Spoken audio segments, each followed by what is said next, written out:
অবশেষে আগুনের ভয়ঙ্কর অতীত থেকে জানা গেল আগুনের পরিবার সকলে খুন হওয়ার পর থেকে কিন্তু আগুন রাক্ষসে পরিণত হয়ে যায়।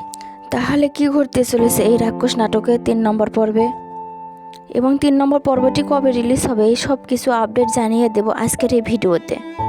তো বন্ধুরা, ভিডিওটি না কেটে পুরোপুরিভাবে আমার এই ভিডিওটি দেখতে থাকুন। হ্যালো গাইস, আসসালামু আলাইকুম। কেমন আছেন আপনারা সবাই? আশা করছি সবাই ভালো আছেন। তো বর্তমানে সময়ে দর্শক জনপ্রিয় ধারাবাহিক নাটক হচ্ছে রাক্ষস নাটক। রাক্ষস নাটকের 2 নম্বর পর্বটি আপলোড হয়ে গেছে।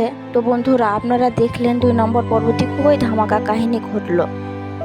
তো আপনারা দেখতে পাচ্ছেন আগুনের গুন্ডা হওয়ার পেছনে কারণগুলো রয়েছে। আগুনের অতীতের চাচা ছিল, সেই চাচা কিন্তু তাদের সকল পরিবারকে গুলি করে মেরে ফেলে।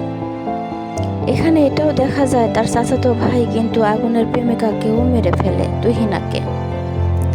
যার ফলে আগুনে এই সব কিছু দেখার কারণে আগুন নিজেকে রাক্ষসে পরিণত করে।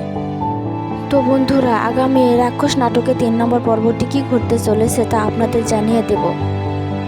তার আগে আমার এই চ্যানেলটি সাবস্ক্রাইব করে রাখুন। আর আজকে ভিডিওটি কে কোন জেলা থেকে দেখলেন অবশ্যই কমেন্ট বক্সে লিখতে ভুলবেন না।